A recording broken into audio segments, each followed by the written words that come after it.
flex. I need a Nike bag, give me the check. I need the money and power, respect, but I promise I'm repping the O to the dead. Hey, oof, I sold them out of my way. I don't got nothing to say. Now they can't run at my pace. Yeah, they know that we ain't the same. 402, we rap the game. I told them this ain't a game.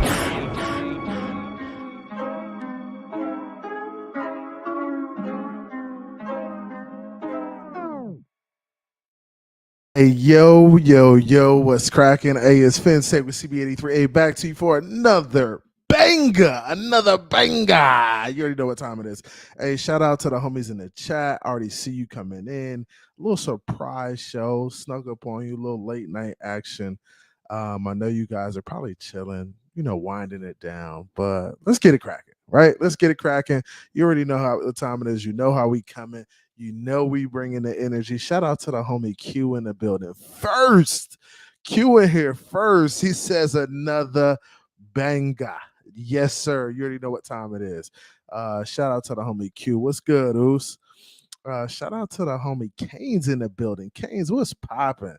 He says, salute CB83 and everyone. Yeah, man, I was in the homie Mace's show last night, just kind of hanging out.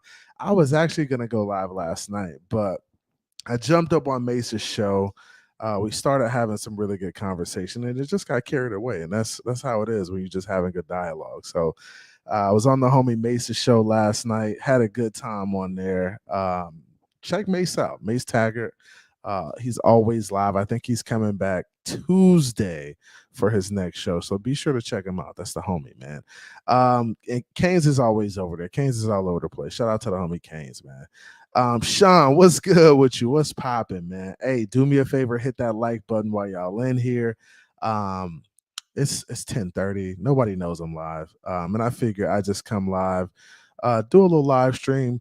I wanted to kind of touch on and do a little reaction on a video that I saw on YouTube and kind of all over Twitter. So wanted to touch on that. And then I also wanted to just come live, talk about the Miami Dolphins, talk about some of these camp battles we got going on, just a lot going on. And man, I expect to really, get into it and be excited about what we have as a team. Man, this team is good.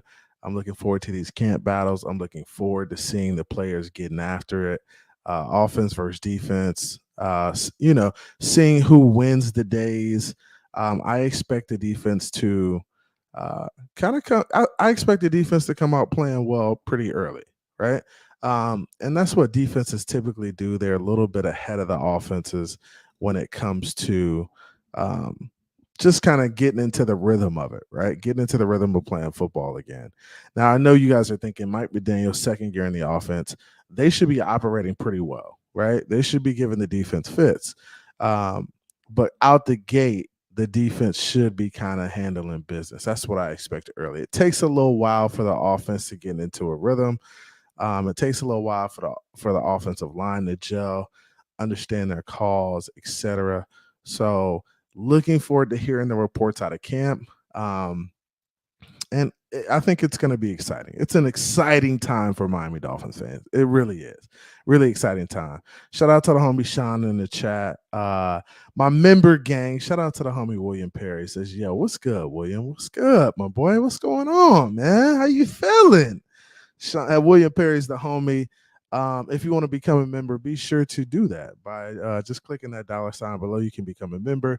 Donate to the channel. It helps me do cool stuff. Grab new lighting, get mics, get new logos, stuff like that, man. Every little bit helps.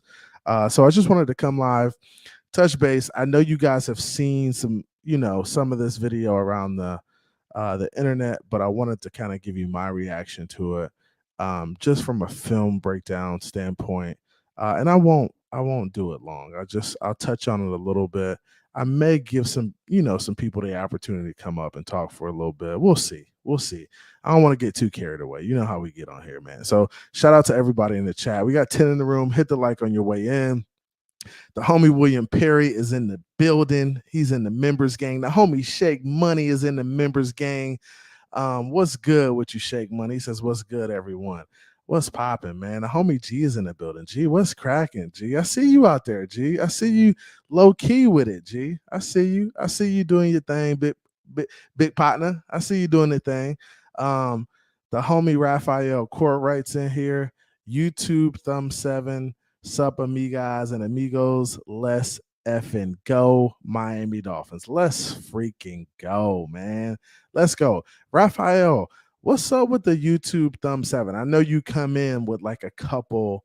You always come in with like a YouTube thumb thing. What's that? What's the deal with that? You gotta let me know what the deal with that is, man. You gotta give me the details on that. William Perry says, "Stupid long day.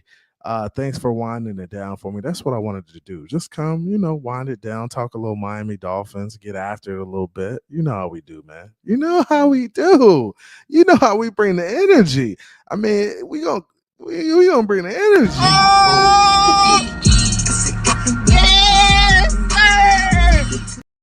Yes, sir. Yes, sir. Big Nick is in the building. Big Nick, what's good? He says, info great, hate bad, fins up, fins up. You already know what time it is, Big Nick. I see you with the new profile pic. My dog was in the Navy. Okay. Cash Money is an army, better yeah, the Navy. What's good with you? Yeah, man. So let's get into it, man.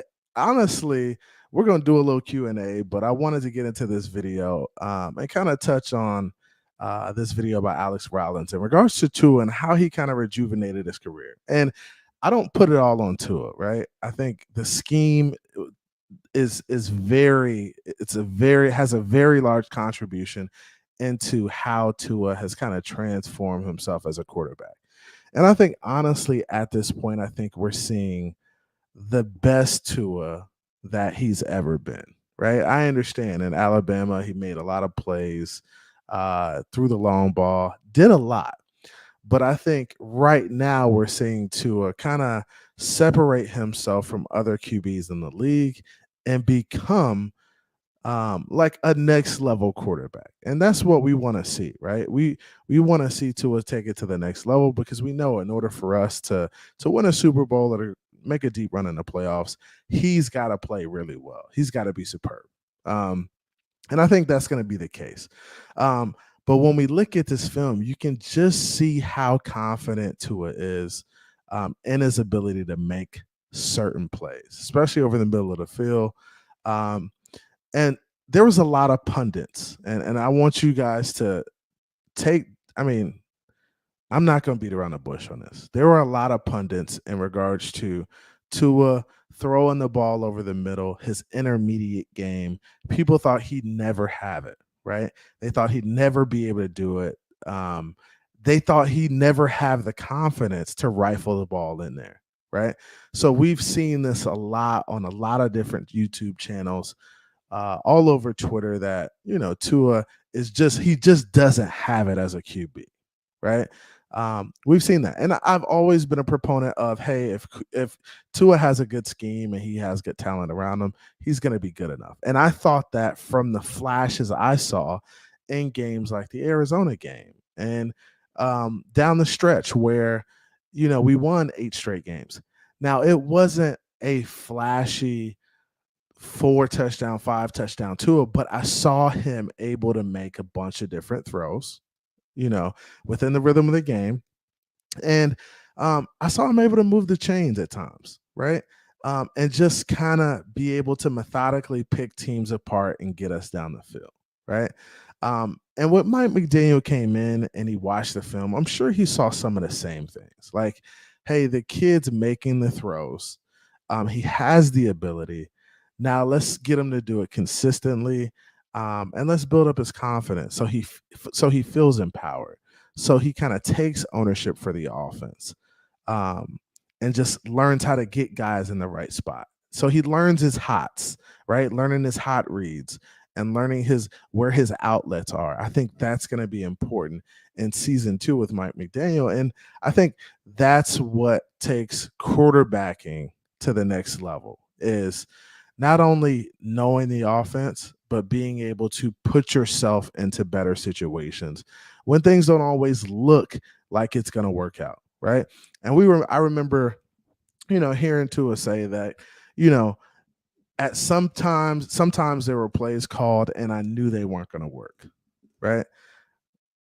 Like, we don't want a quarterback who's going to go into the huddle not feeling comfortable or not feeling confident in the play and how it's going to play out. Like, we need a quarterback who's going to go in there confident and be able to rifle it in there, get it done, or adjust, right? If you don't feel like it's going to work, be able to adjust it and make a change. Now, every offense doesn't call for quarterbacks being able to call audibles and make changes on the run. That's totally going to be on the play caller and how he implements the offense. So you got to understand that. And I understand that in year one, year two, you're not going to ask a lot from a guy who is young, who is coming off an injury that he was coming off of. You're just going to tell him to manage the game, don't turn the ball over, and let the defense carry you. And that's what we tried to do, right? Tried to do it, and it just didn't quite work out for us. Just didn't quite work out for us. So now Mike McDaniel's come in and he says, hey, I watched the film on too. I think he's good enough. I think he can distribute, right? I think he can be the point guard, the Jason Kidd, the Steve Nash. I think he can dish it. Let's find some talent. Let's put some talent around him. So you bring in the Tyreek, you bring in some running backs who can run it, and you bring in some other receivers too, right? So I think Mike McDaniels felt really comfortable going into last year, right? I thought he felt comfortable with the roster. I mean, the roster was in a good place, right? Now, as guys get hurt as we go on through the season, linemen are going down. Secondary guys are out for the season. Agba goes down, out for the season. Nick Needham goes down, out for the season. And you have Brandon Jones out for the season as well. So you have a bunch of different things that go on. And then you have Tua out in games. You don't know if he's coming back. And you're shuffling quarterbacks, right? So it becomes a little bit of chaos. Now, if there was more consistency from the defense, hey, you may have been in a better position last year. And I understand. I mean, it's not always going to be the case, especially with injuries, right? Things happen. But you got to find a way to get it done, even if there are injuries. It should be a next man up mentality. And I think that's what we're looking at this year is a roster that should be just much better from the first guy all the way to the 53rd guy. Like the 53 should be a very strong 53. Like when they say, hey, you're only as good as your weakest link, our weakest link should be a guy who could get it done, who can make plays, right? And that's not always been the case for the Miami Dolphins. It just hasn't. It hasn't. Now, I know Dalvin Cook is still out there. I still think he is the best option for us. I still think he, not as a necessity, but he's definitely an upgrade, right? I mean, I think that's a no-brainer, right? And I think at this point, we know we're gonna get him for a pretty good deal. We're gonna get him at a discount. We're not going to pay him upwards of 13 or 14, 15 million dollars. It's just not happening in this running back market. So if you're able to buy a guy low like Dalvin Cook, right? And I say low when I'm talking $7-8 million, that's low for a guy like Dalvin. His production over the past 4 years warrants him to be paid more than that. It just does, right? So you got to be able to buy low on Dalvin and be able to rock with it, because I feel comfortable right now with going into the season where we are. I'm comfortable. Now, I could be better than comfortable if you get me a guy like Dalvin. I feel much better if you get a Dalvin in the backfield. It's just like we talk about Tyreek Hill opening up Waddle and Chosen Anderson and how he opened up Sherfield and Craycraft last year. Dalvin's gonna do the same thing, but it's gonna be in a reverse effect. So he's gonna be that play action. It's gonna hold guys a little bit more. It's gonna suck those linebackers in, and it's gonna open up guys like Tyreek and Waddle on the crossers. If they're doing mesh routes in the middle of the field or they're coming underneath to catch a small little slant route or a check down, it's going to open up stuff like that. Or even in the middle of the field, in the intermediate range, right?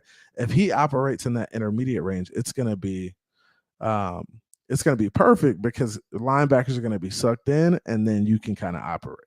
You can operate. So, really appreciate you guys coming through. 15 in the room. My man Raphael says, "Oh man, hold on. Let me get back up here. I got you.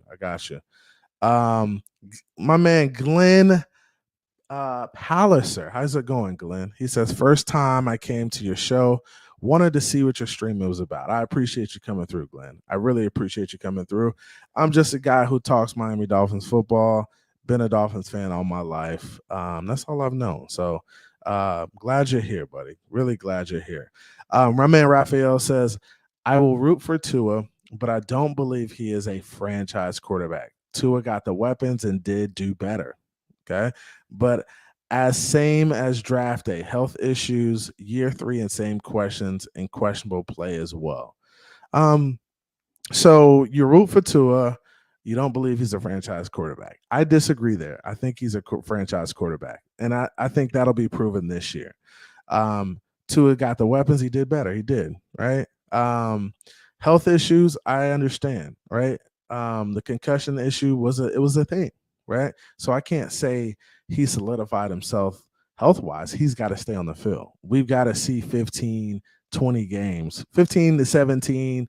If we go deep in the play, we need to see Tua play 18, 19 games. Like, that's what we need to see in order for us to really say that, yes, he's the guy moving forward. And in order for us to commit to him, I think that's got to happen. My man Raphael says running back at committee. The board is set. I don't see any other running back coming to Miami unless camp injury or preseason injury. I think Dalvin is on the board. Do I think he comes? Man, I hope so. I really do hope he does come. But we'll see. We'll see if that happens. My man Sean says CB83 was good, my boy. What's good, Sean? What's cracking? Let's get into this video, man. I wanted to show you guys this. I'm sure you probably saw it. There was a couple of other guys in the community who reacted to it. Doug reacted to it. Doug did a fantastic job on that too. But I wanted to hold up one second. I'm going to add it to the screen real quick. So this video is from Alex Rollins, right? Alex Rollins is honestly, and what's crazy about him, he was honestly like a Tua non-believer initially. I guess, he didn't believe in Tua.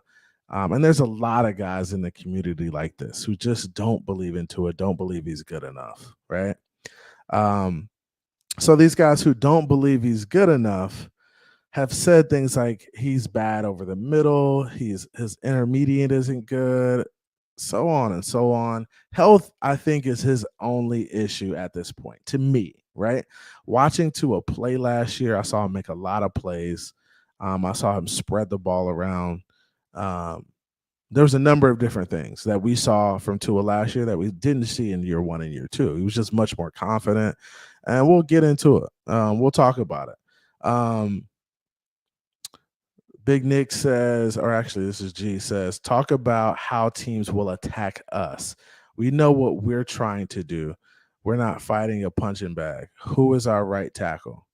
Our right tackle right now is Austin Jackson. Hopefully he can get it done. And Austin Jackson has really, he's transformed his body. Like, the dude's a lot smaller, a lot leaner.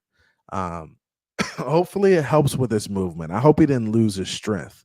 Because I always thought he was a pretty strong guy, but I thought his footwork was always bad at times, and it caused him to get beat. So hopefully Austin Jackson losing the baby weight, kind of getting into this grown man body, can really get out there and do the damn thing. Because that's what I'm hoping. That's what I'm expecting. My man Pete, what's good with you? He says, I just retweet to a college plays, and the reason I tweeted it was because he was looking fast running CB. We need him running for yards too. And I like Tua running for yards. And honestly, I think Tua's done a good job for the most part, scrambling when he needs to. Now, I think this concussion thing, these health issues, I don't know if he's going to get out of the pocket like that. But I'd like to see Mike McDaniels move him around more. Like just in general, I want to see Tua be moved around more because I think that helps him get into a rhythm, whether it's sprint out, just roll in the pocket right and left. I think Tua's been really good moving and throwing the football. So hopefully we can see some of that. I see a lot of play action, bootleg and stuff like that in his future, especially in the Mike McDaniels offense. So I'm looking forward to that. So let's go ahead and get into the video. Alex Rollins, shout out to Alex Rollins for this video. I thought it was a tremendous breakdown. He just does a really good job of explaining it so we can understand what exactly Tua is doing and what exactly Mike McDaniel is trying to accomplish, because that's really what it comes down to. Hey, Mike, what are you trying to accomplish on this play? What's the concept? How do we get this done and attack defenses, right? It's the chess game, how we play the game. Let's get into it. The first 2 seasons of the Tua Tagovailoa era were ugly. His numbers were anemic, he feuded with his coach. When it was bad, it's 'cause it was really bad. Hey, and guys, I agree with this. Tua did have some spurts where it was like, dude, what are you doing with the football? Like he's had those moments, right? He's had those moments where it's like, that's just a bonehead play. What are you doing? Now, we saw that kind of go away last year. There were still moments. The Green Bay game was a moment, right? And there were a few plays here or there that we were just like, huh? You threw it where? Like, I understand that, right? So as a young quarterback, you're going to have to take some of those lumps, right? But I think Tua is starting to understand that when he's in a bind, he needs to either get the ball out of bounds or he needs to take a sack and live to play the next play. That's what needs to happen. So when Alex Rollins is talking about, yeah, Tua was really bad at one point. Yes, Tua he made some bad plays, right? He made some bad plays. So I'm not disputing that at all. Continuing on. He was actually winning games, but you could tell he was losing his confidence. He had a lot of skill, but we weren't seeing any of it. I declared him done. But when you build around your quarterback and accentuate that skill, Tua has exploded, proved me wrong, and did it by leaning into the last thing you'd ever think would turn his career around, throwing vertical. He went from an 8 and 7.5 yard average depth of target his first 2 seasons, which hovered around the 25th to 35th range, but this year jumped all the way up to 10.1, which was 10th. He threw for a league-high 1,664 passing yards when targeting vertical routes, which was 250 more than anybody else in the league. So they said that Tua threw 250 yards more than anybody in the league when throwing vertical routes, right? And when they're talking vertical routes, they're talking these routes either in the middle of the field or on the outside. But typically, Tua was operating in the middle of the field a lot, right? These routes that are wide receivers are pushing vertical. Maybe they're breaking in at 10 yards. Maybe they're breaking in at 15, but they're catching the ball and they're continuing to run, right? For him missing 5 games, that's really impressive because he missed 5 games and he still threw 250 yards more than any other quarterback in the league when it came to these vertical routes. So it's a really impressive display of what Mike McDaniel is doing in the middle of the field and how Tua's confidence is just allowing him to make these plays. For a quarterback who's not known for his arm strength, suddenly... And I wanna blow this up a little bit so you guys can see it. Let me do this because I'm gonna take this off the screen. I want you guys to be able to see this. Let me take this off real quick. All right, there we go. Man, I like looking at these guys break it down. Like that is where it's at to me. Like when these guys could break it down, I might even take myself off the screen. Here we go. He couldn't stop throwing vertically and crushing when he did. In the past, we talked about how inept Dolphins coaching staff shoehorned him into throwing deep outside, but now he throws the large majority of these vertical routes over the middle, which is risky and really unheard of. His exceptional processing and anticipation are two traits I identified coming out in college, but never saw much of at all thus far in the league. So he makes a really good point there. So just adding myself back to the screen for a second. Actually, I just don't like the way this is laid out. There we go. So he talks about in the first couple years of the offense that you don't really see Tua's processing. You don't really see it because he's kind of shoehorned into throwing the ball outside all the time, right? Now, with Mike McDaniel kind of transforms his game. He makes him throw the ball more in the middle of the field, right? And I always say this, I always harp on this. The offensive coordinators who are the best in the league are going to use the entire field, right? And when you have speed guys on the outside and the cornerbacks and safeties are worried about getting beat deep, you're going to be able to operate in the middle a lot, right? You're going to be able to operate in the middle a lot because that's where the open spots are going to be, right? And that's what you see here from Tua, just him operating really well in the middle of the field on a lot of these plays. What's good with you, Mr. Miami? I see you, bro. JR Black, I see you. What's popping? 20 in the room. Hit the like for your boy. I appreciate you guys coming through, man. If you want to donate, feel free. Love y'all. Appreciate y'all. But we're going to keep it moving. Now, those are the foundations of how Mike McDaniel utilizes him in this offense and how he's able to attack vertically over the middle. That processing and anticipation are his greatest strengths, where here the Bills get a free runner at him, but he makes an insane anticipation throw to beat their blitz. The Dolphins are running this quick post. All right, here we go. Look at the route concept, right? And it looks like a cover two, right? You got a two high safety, right? Looks like a cover two. You got like a post here. This route here is like an arrow, just kind of taking it into the meat of the defense. And let's watch what Tua does on this play. Concept, which really shouldn't be open against a too high look with one of the safeties, Damar Hamlin, pretty shallow. But post snap, they roll into one high. They're doing it. Right, and this is we're going to see a lot of this from Fangio too, right? So Fangio is going to show this too high. He might roll into cover one. He might roll into cover three.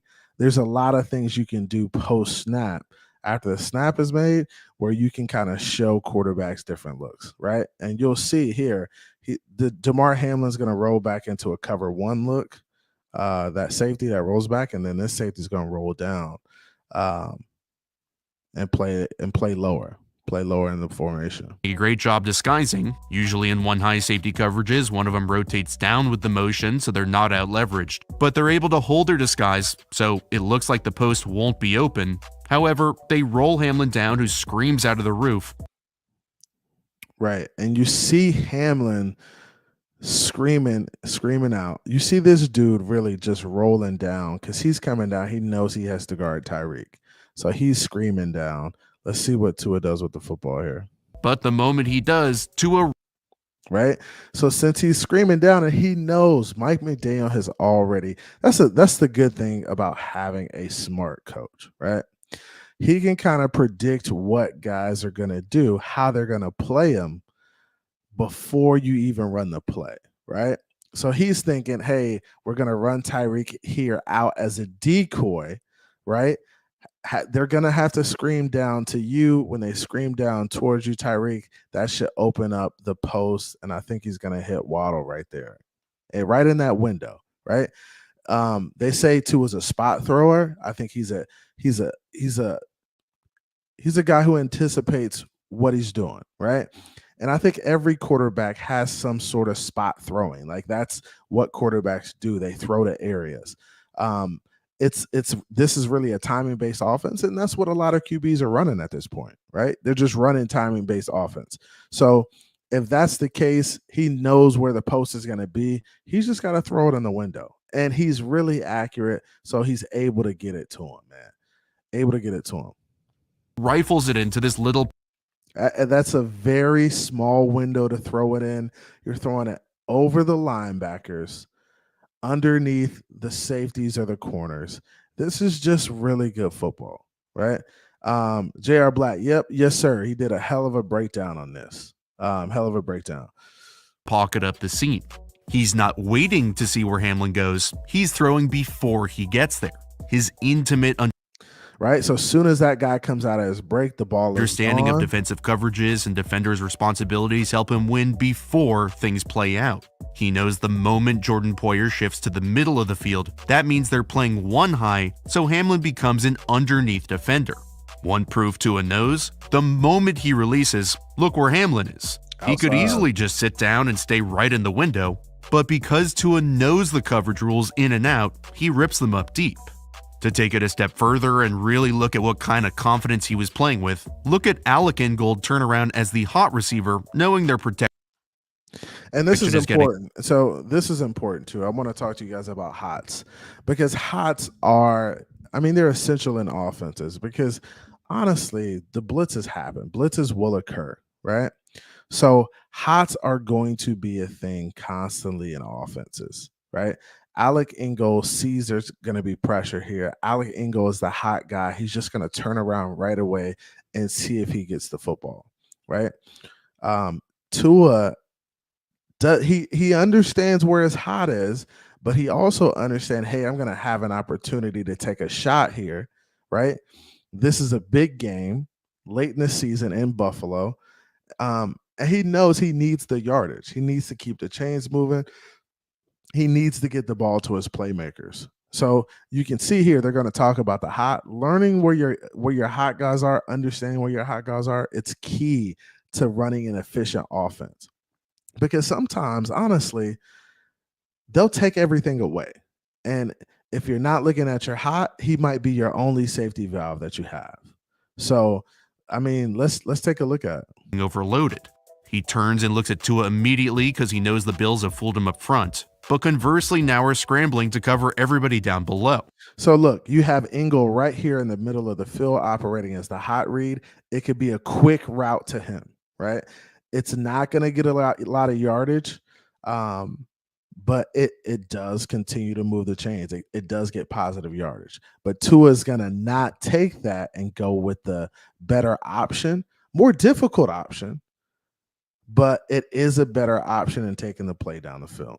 Tua knows he has him wide open, but dials up the much, much more challenging throw. He is awesome at finding the one key defender who determines where he'll. So look, you're highlighting the defender now. You're looking at the safety, right? Looking at the safety, look at him highlighted. Throw. If that guy does A, Tua throws to B, and vice versa. QBs who don't process as well often read the wrong defenders, which ruins the key defender who determines. Now this was a really good play in San Francisco, and we talk about this San Francisco game like Tua made no good plays in this game. Now he struggled at times. He did. I thought we should have ran the ball a little bit more for sure. You can't run the ball 9 times and expect to win a game. I just don't think it's possible. I think you have to be a little bit more balanced. But when you see this safety, check this safety out. Where he'll throw. If that guy does A, he already knows the way this safety is looking in the backfield and the way he's playing, he is beat right now, right? And I want you guys to understand that. With any other receiver outside of Tyreek, I don't know if this is the case, right? But Tyreek is such a fast receiver that he's got a 5-yard gap on that guy. If that gap is only 5 yards, he's already beat. That safety should at least be 10 to 15 yards behind Tyreek in order for Tyreek to not make this play, because he's just so fast that he's going to close that 5 yards really fast on this guy. And then there's no way this corner can basically play this post. There's just no way you could play this post, right? Dre, what's good with you? So at this point, the dude is dead in the water, right? Tyreek is open right now. If Tua threw this ball to the end zone, Tyreek would run it down. All he had to do was just throw it straight down the field, throw it to the end zone. Tyreek would be able to track this ball and run it down because he's that fast, right? 30 yards, he could probably get to that 30 yards in about 2.5 seconds. So if you throw that ball up in the air and hang it a little bit, throw it over the safety's head, nobody's going to be able to track it. It's just too good of a ball, too good of a play. And he's too good of a player. He's too fast. Tua throws to B and now, I would have liked to see Tua throw the ball a little bit further out there. That ball should be landing where that referee is. Let it rip, right? Let it rip. Throw it out to where that referee is. There's no way he catches it. The corner does, and it's an vice versa. QBs who don't process as well often read the wrong defenders, which ruins the play. To help Tua even better find his key defender pre-snap, the Dolphins use motion the most in the NFL. It helps him identify. Yo, this was such a fantastic throw. Like this is dropping the bucket stuff. Now, you got to understand QBs throw balls like this probably 40, 50 times every day, maybe more than that. They probably make this throw 100 times. I've seen Tua throwing this a lot. So check this out. And check out what he says about the motion. It's zone coverage here, since nobody is chasing Mike Gesicki across the formation. Tua knows with two deep. So I want you guys to understand what he's saying, right? And this is the nuance of learning the game of football, right? Tua knows it's zone coverage because nobody's following Gesicki. If it was man coverage, somebody would shift out and move towards Gesicki and play a man, right? That didn't happen. So when we go back here, snap, the Dolphins use motion the most in the NFL. It helps him identify its zone coverage here, since so Gesicki goes across the formation, right? This guy here over him does not travel across. So since he does not travel across the formation, he knows that it's zone. He knows it's zone, right? It's zone defense. That's what he knows. So if he knows his own defense, he knows he's going to be able to pick a shot, and that's what he's going to do here. Nobody's chasing Mike Gesicki across the formation. Right? So the guy bumps out, but it's not man coverage, right? We know it's zone. Tua knows with two deep safeties, the Browns have 5 underneath defenders, so 3 will go up top, which leaves only 2 for Tyreek Hill. So you got 2 down here covering the guys man on man. You got 3 up here covering the guys, and then you have 2 deep guys, right? But you already know, look at how this guy is playing. This guy's playing far inside. The safety's far inside, right? If he was on the numbers out here, maybe Tua doesn't make this throw. I think if this guy's on the numbers out here, I don't know if Tua makes the throw just because he might be able to get there. But he knows when he's in here that football is going to be able to beat him to the spot. And let's see how he plays it. And Trent Sherfield. They're running a gaudy concept, a go with an option route, and with the Browns kind of screwing up their cover 2 zone defense with Grant Delpit playing too far inside. And that's what he's talking about right now. He's talking about Grant Delpit playing too far inside, right? So this guy here is just too far inside. The ball is always going to beat him to the pylon. He's just too far inside. It's too much yardage to cover, right? So watch this. Likely because all they do is throw vertically inside. Tua knows Martin Emerson Jr. is his key. So, and then he goes on to say, this is important, right? So he goes on to say that Grant Delpit understands, right? These safeties understand that the play they want is typically on the inside. That's probably how Tua was eating them up all game, on the inside. So Grant Delpit is thinking, oh, I'm going to cheat the inside. He's not going to throw it outside. So let me cheat here and just make sure I take that away, right? And taking one thing away, you open up something else, and that's what's happening here. He's opening up the outside, and just Tua makes the perfect throw. It's the perfect catch, and really the perfect play for what's going on here. Defender. With Greg Newsome leverage inside of Tyreek, he'll break out. And if Emerson Jr. sits underneath in cover 2 like he's supposed to, the sideline shot will be open. But when Emerson Jr. does a good job by kind of playing it in between where he's... Look at Delpit. Delpit's still inside, trying to take away the middle. Guess who's in the middle? Tyreek Hill's in the middle, right? So they're thinking, oh, they're trying to get the ball to Tyreek. They want to score a touchdown, right? So Grant Delpit is thinking, watch Tyreek, don't let him beat us. Watch Waddle up top, don't let him beat us, right? So that's where we talk about Tyreek really being more of an impact than people understand, right?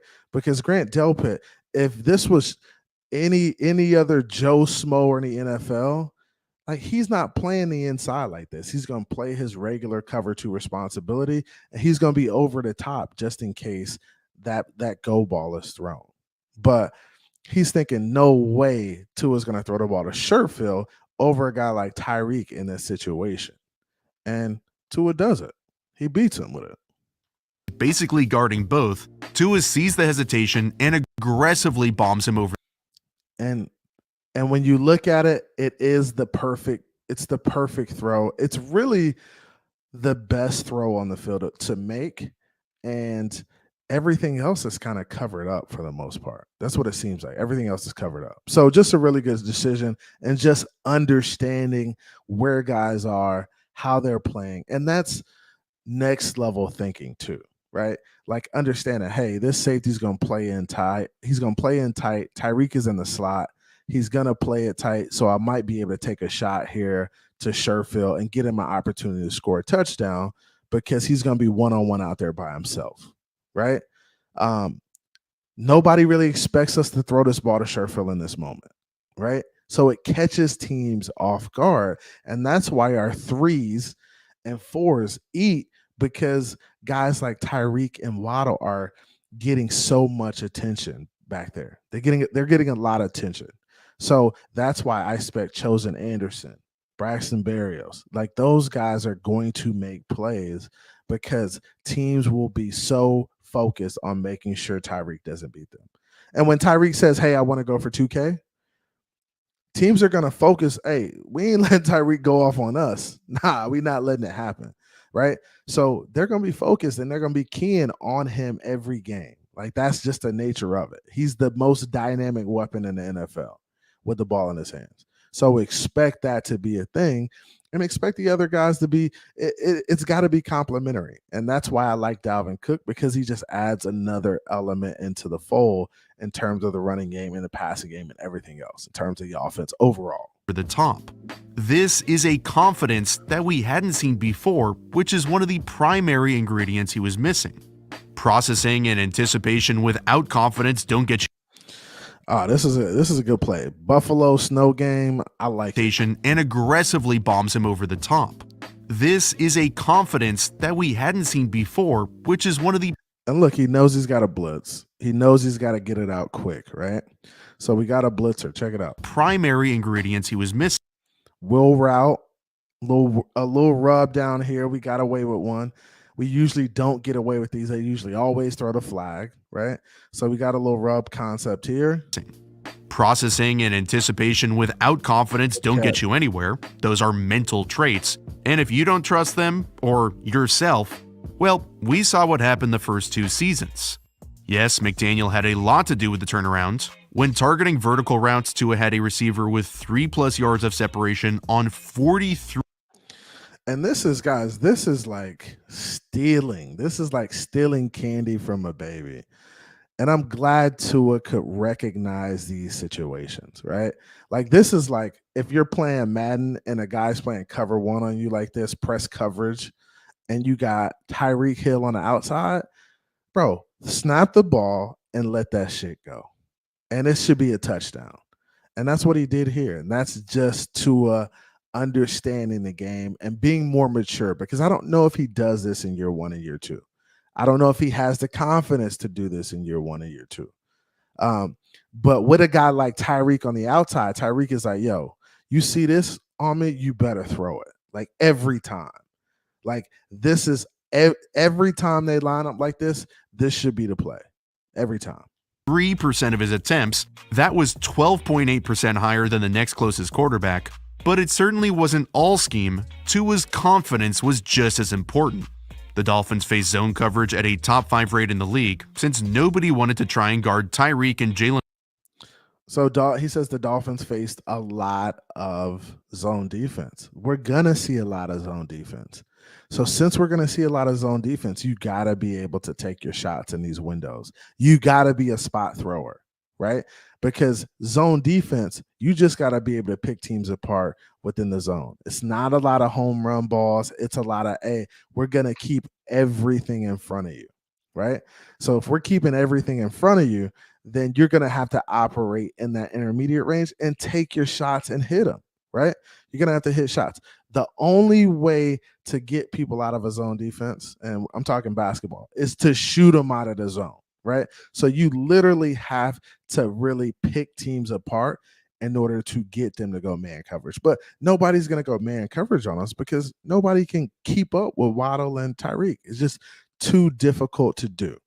So defenses just are really in a bind when it comes to defending us because it's such a hard task to keep up with the speed and to keep everything underneath you, right? Especially when you got guys like Tyreek eating underneath. You got guys who can run deep like Waddle and Sherfield ate underneath. Just a lot to deal with. So I expect to see some of these same things this year, but I want to see some more layers to our offense. I want to see the screen game come about to slow teams down, right? I think that's going to help a lot. So we'll continue on with this. Waddle one-on-one. Because of all that zone, they often got receivers on linebackers, but defenses adjusted. This is McDaniel's bingo concept, which is a post and a dig. Sione Talkie knows not to run too fast towards Tyreek or Sherfield because he can't beat him in a foot race. He wants to more catch them and let them come to him. Well, despite Sherfield running the dig, he and Tua both see this is happening, so he sits. So he's in the zone, right? Now, if this was man-to-man coverage and he had somebody trailing him, shit, he's gonna run. He's gonna keep running. That's the goal. When you're played man-to-man defense and you're running these type of routes, you're trying to outrun the guy defending you. In a zone defense, you're going to get in the spot and you're going to sit your ass down and you're going to wait for the football. And that's what you see Sherfield do here.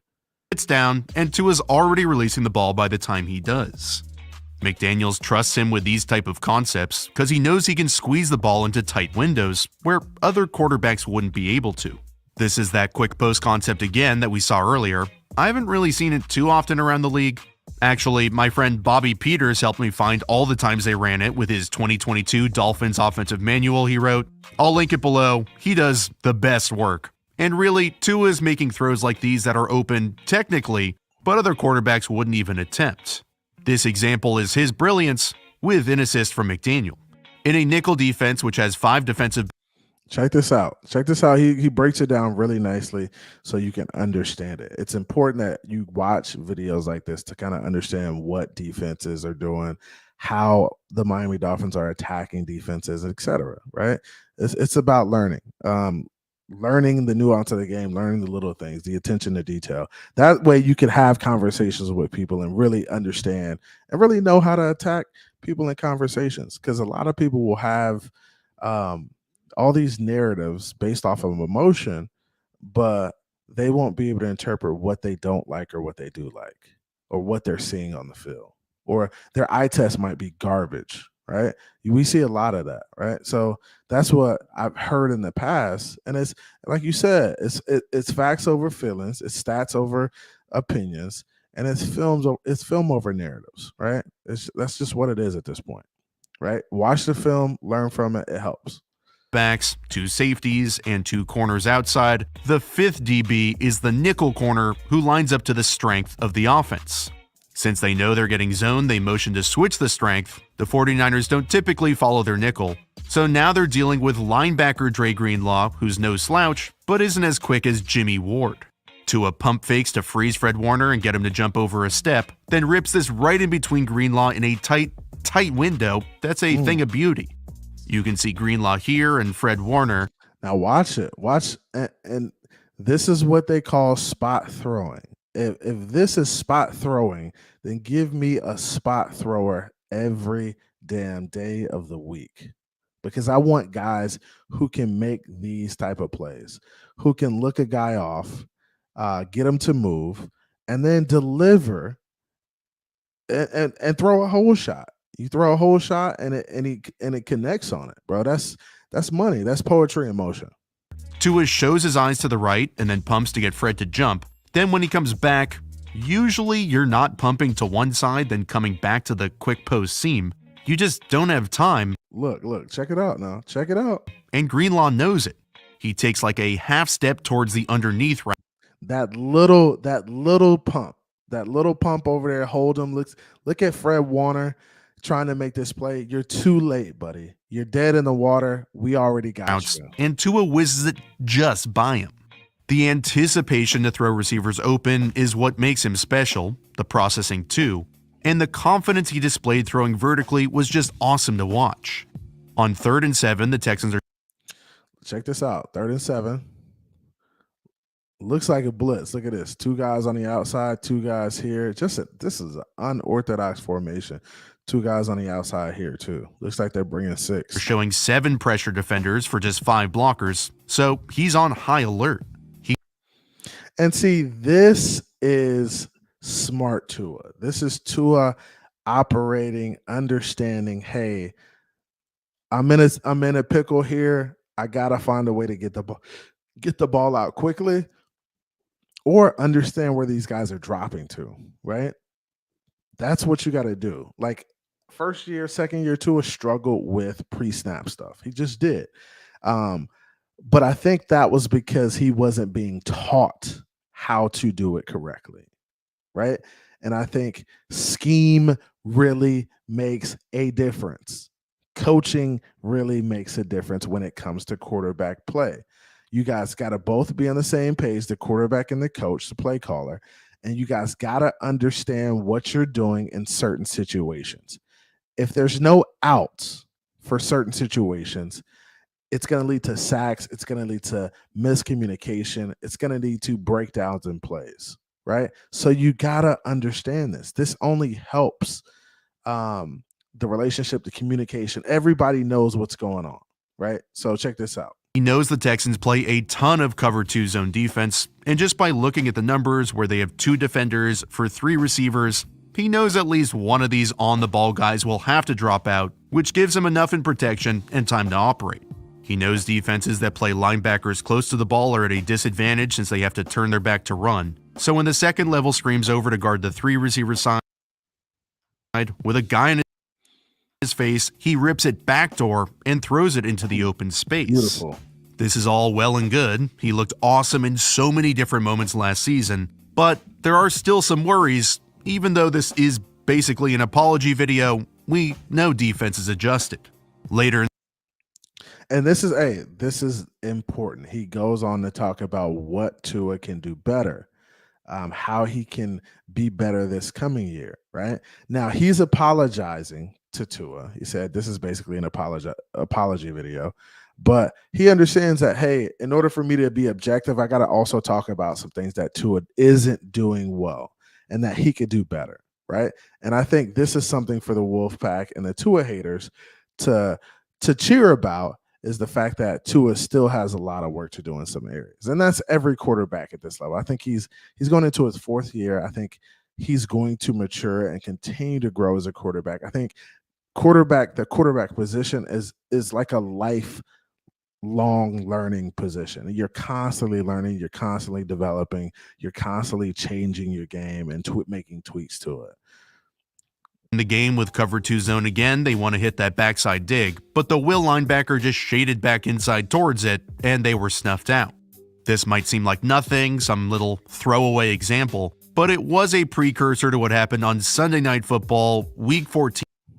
And check this out. This is the Chargers game, right? We talked about this, the press coverage, being in difficult situations, holding the ball, or just not anticipating when guys are going to break open enough. Let's watch it.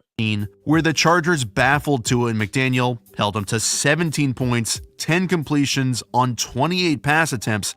Yeah, that's 35% and just 5.2 yards per attempt. Staley identified how often they were throwing vertically over the middle, or over the middle in general, and dared Tua to throw outside breaking routes where he struggled. Staley realized he was first in EPA passing in between the numbers, but outside the numbers, he was 22nd. The next week, he had a solid game in Buffalo like we saw. So this is fair criticism, right? And like Big Nick, I like that you said that. Fair criticism, right? So, hey, under the coaches, the defensive coaches understand that Tua is the best when he's throwing in the middle of the field, right?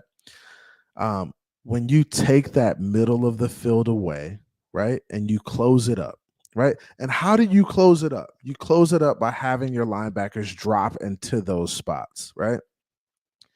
Now, the only thing that can keep those linebackers at the line of scrimmage is having a running back who's running the ball efficiently and who's threatening those guys each and every down, right? And that's why I think Dalvin is essential, because when you have Dalvin in the backfield, I just don't think you can drop these linebackers into the middle of the field and close it off like this, right? They got to play closer to the line of scrimmage. And since the linebackers have to play closer to the line of scrimmage, it gives Tua the ability to operate more in the middle of the field. And that's what I want you guys to understand. I don't want Dalvin Cook just because I want Dalvin Cook. I want Dalvin Cook because I think Dalvin Cook helps this offense become more dynamic, right? When we look at the San Francisco game, when we look at the Chargers game, we're looking at games where the linebackers dropped because they knew our running game wasn't a threat. Now, that's partly on Mike McDaniel's fault. Like, that's partly his fault, really his fault, because you didn't run the ball enough, right? You got to be running the ball at least 20 times a game.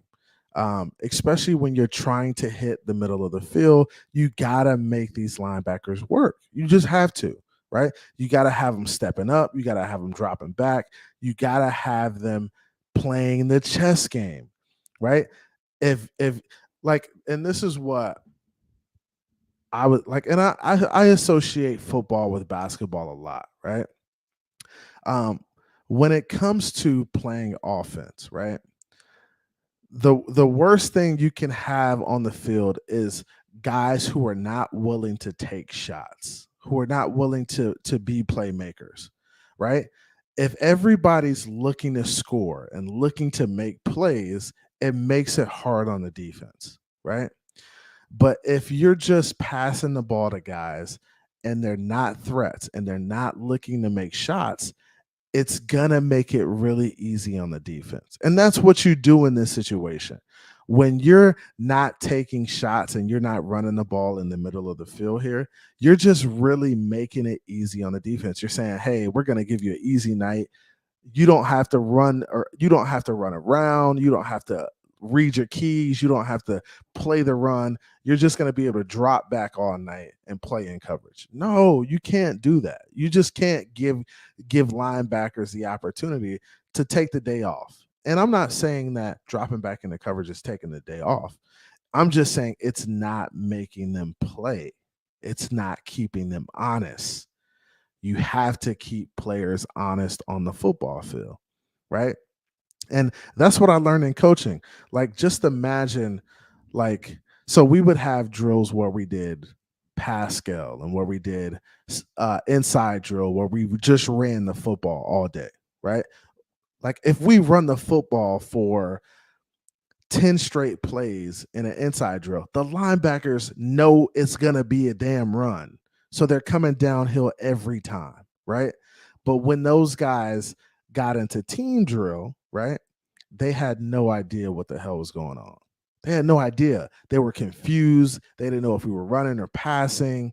So you have to really put guys into a bind. You got to make them play. You can't just sit back and do one thing or the other. You got to mix it up. You got to mix it up. And that's what I think Mike McDaniel needs to do a better job of. It's just being balanced and being able to mix things in when he needs to in order to keep these linebackers and these guys honest, right? You got to keep them honest, man. The linebackers, if you just let them sit back and drop and chill, they will chill and they'll enjoy it. Man, you got to make these dudes run. You got to make them get up to the line of scrimmage. You got to make them come downhill. If you don't make them come downhill, the play action won't be effective, and you just won't be in a good position when the game ends. You won't. Daly identified how often they were throwing vertically over the middle, or over the middle in general, and dared Tua to throw outside breaking routes. Daly identified how often and look at this play action, right? Look at the play action. they were throwing vertically over the middle, or play action. Linebackers are slowly moving, but really nobody's biting on it. Or over. They're really not biting on it because they know, hey, we could get that guy, right? The middle in general, and dared Tua to throw outside breaking routes where he struggled. Staley realized he was first in EPA passing in between the numbers, but outside the numbers, he was 22nd. The next week, he had a solid game in Buffalo like we saw in that first example, so it's not like everything was toast all of a sudden, but then he got concussed against Green Bay and was done. I'm not trying to cover my tracks and say I wasn't wrong about him, because I was. But we also have to be honest with ourselves, there is definitely some cause for concern. These defensive adjustments are an obvious one, the concussions are a big one. It was awful watching him go down each time he did. Hopefully that's a thing of the past. But looking at the defensive adjustments from a football perspective, Mike McDaniel is too smart to not adjust this upcoming season. Dolphins are insanely talented with Reek and Waddle, but we also have to acknowledge some of Tua's very real limitations that haven't left him. When your game is based on elite anticipation and processing, but subpar arm strength, you have to be perfect. Hey, and this is a good point, right? So he talks about his arm strength. And I've always thought that, so Tua's mechanics really have to be perfect, for him to deliver a really good ball, right? So it's not always the best situation for him, right? A guy like Josh Allen cannot be perfect on his mechanics and still rifle the ball in, right? Tua just doesn't have that type of arm. So this is why the offensive line is so important when it comes to pass blocking. Because if he has the time, he has the mechanics to get set, drop back, get set, and deliver, right? But if guys are in his face, he can't get his feet set. The ball will go all over the place. It'll sail on him. And that's what I think he's talking about here. And let's listen to it and kind of get into what he's talking about. Every single time, which is really hard in the NFL. Houston actually tricks him here, where usually a cornerback following a receiver tells him it's man coverage, but this time it goes against him. With the Phins again running this quick vertical post with Tyreek, instead of releasing it right as he's coming out of his break, the tricky coverage fools Tua and he lets it go too late. This is a completion for most quarterbacks, at least in terms of their arm strength. There's a decent amount of room up the middle of the field here, but his lack of arm strength turns this into a hospital ball and an incompletion. You'll also see it when he doesn't have his full base under him, when he's off-platform. So the off-platform stuff he struggles with, not throwing on the run necessary, but just being off-platform and not having his feet set. That, those are balls he struggles with, and you'll see it here. He's not really going to generate that real torque. When he's all arm, he's just not going to get a lot of mustard on the ball. Arm strength is not his thing, and it's not going to get any better. These type of plays will happen here and there. You really see it when he's attacking outside the numbers more, which is why and this is the San Francisco game, right? And people just said, hey, he's off, right? He's off because he's throwing outside the numbers, and this is where he kind of struggled with at times, right? He was like we saw Tua operate in the middle a lot, right? I think the middle is a very comfortable situation for him and Mike McDaniel because these aren't long throws, right? These throws outside the numbers, they're traveling a lot longer, right? They're traveling in the air a lot longer. So the ones over the middle, easy to hit, right? Straight line, 20, 15 yards, he could throw it out all day. You throw these 20-yard outs, 30-yard outs, that's about a 40, 50-yard route. You got to understand with the angles these routes get really long. So he's got to work on getting his feet set on these throws and really delivering. And I think that's something he really worked on in the offseason, is just making sure he could hit these long out routes. Like, for instance, right?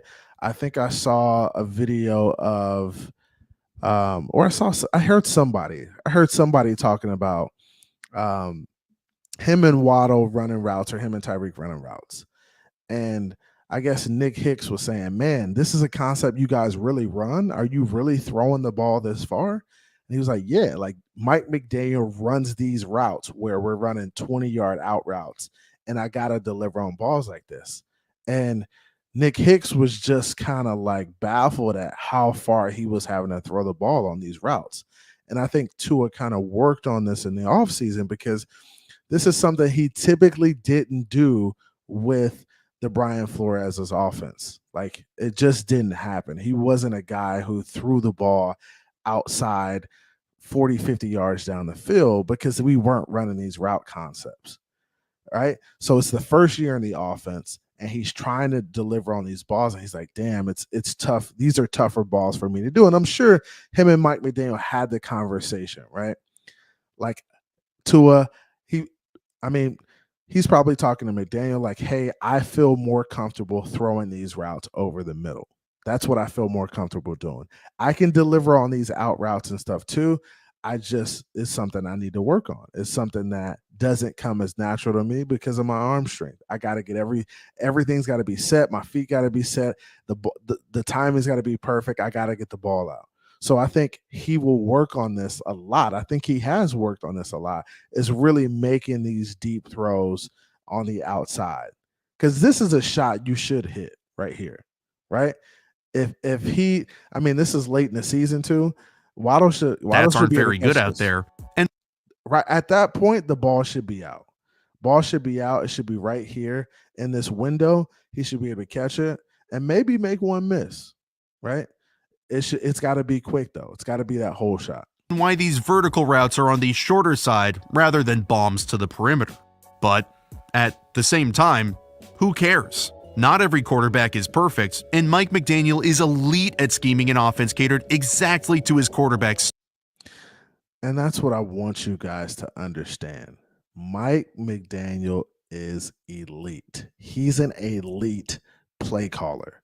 We got a diamond in the rough when it came to offensive play calling, right? This, honestly, right now, Mike McDaniel is one of the best offensive minds in football, right? To turn Tua into this type of quarterback, we knew he had the ability to do it. I knew he had the ability to be this type of player, but I didn't know who was going to be able to get it out of him. Right. And for Mike McDaniel to be able to scheme this type of offense and really understand that, hey, Tyreek is a guy we need in the scheme, and some of these other guys we need in the scheme. I trust him with the offense. I trust him to get it done on Sundays, and we'll score a lot of points. And this team will be even better in year 2 under Mike McDaniel. So it's just crazy. If you're not excited about this team in year 2 under Mike McDaniel, then you can't get excited about anything. Check your pulse, man. Check your damn pulse, bro. We going up this year. Strengths, and Tua has some elite ones. He processes coverage pre and post snap with ease, and his anticipation of where the voids in the defense are is top notch.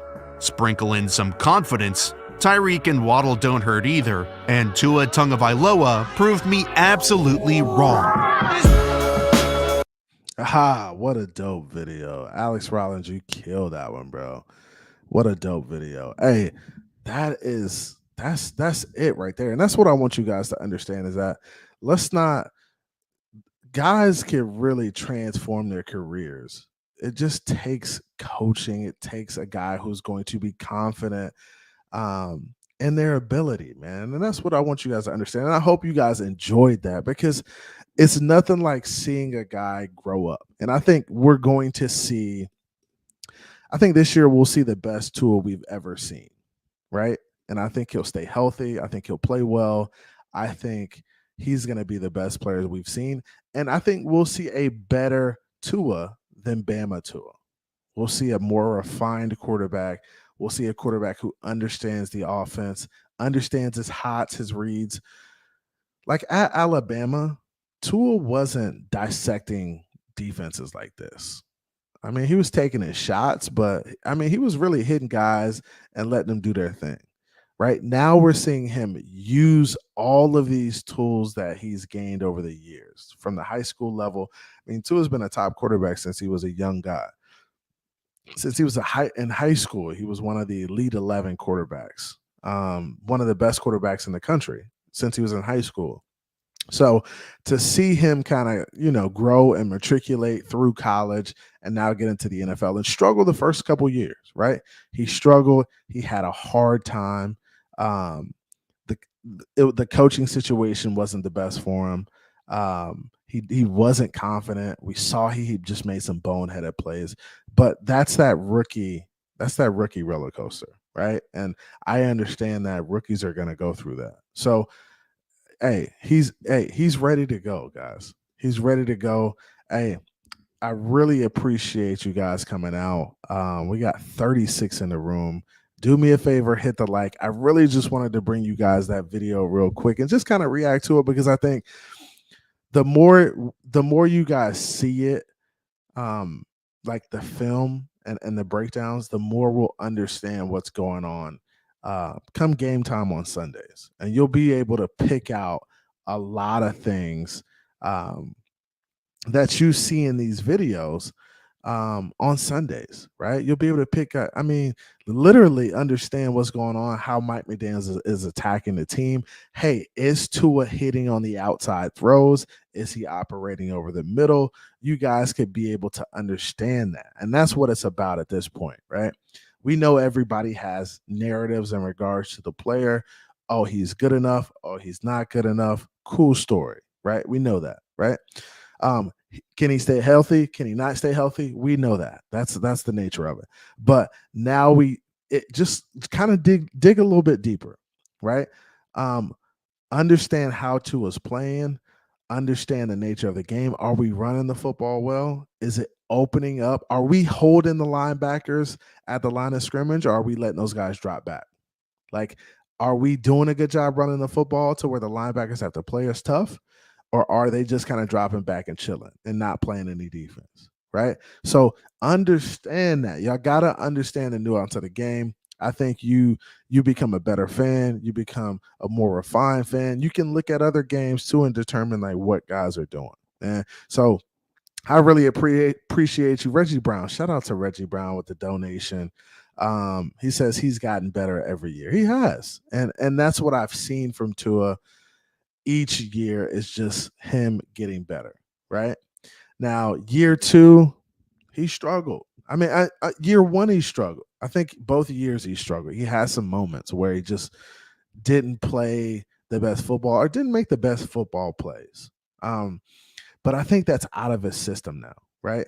And I think that's what quarterbacks need. They need the ability to have that time to understand, like, hey, I can't make that play, right? I can't try to force that in there, right? He's got to understand that. And I think you get that with being on the field, and he's been on the field for the most part. And I think the Miami Dolphins, when he's on the field, can win football games because he's a good quarterback. He's a good quarterback. Hey, Reggie Brown, I really appreciate you with the $2 donation. That's big time, homie.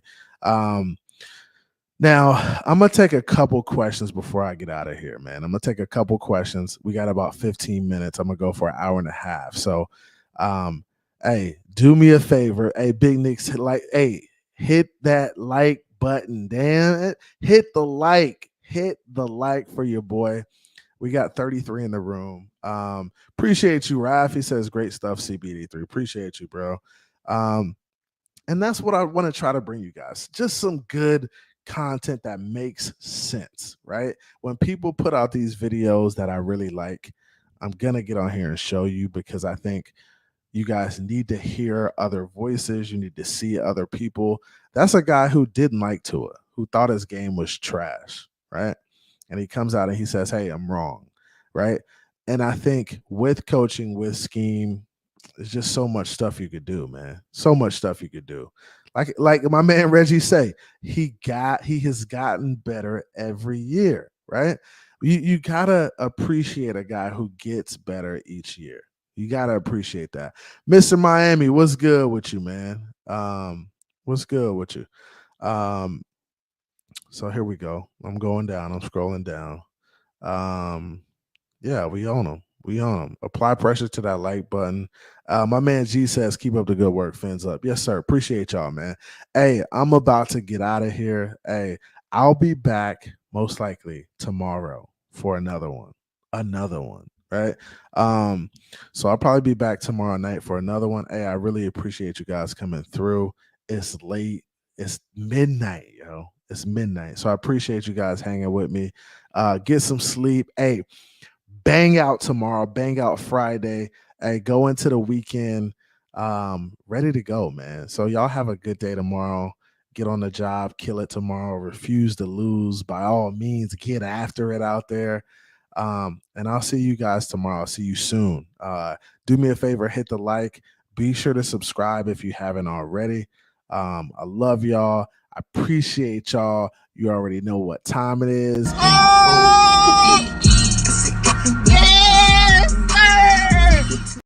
Yes, sir. You already know what time it is, man. It's Fins Up with CB83. I'm out. Came from the bottom, that's foreign. I swear that I'm up for the sun in the morning. Oof, hey, I gotta flex. I need a Nike bag, give me the check. I need the money and power, respect, but I promise I'm repping the O to the dead. Hey, oof, I told them out of my way. I don't got nothing to say. Now they can't run at my pace. Yeah, they know that we ain't the same. 402, we rap the game.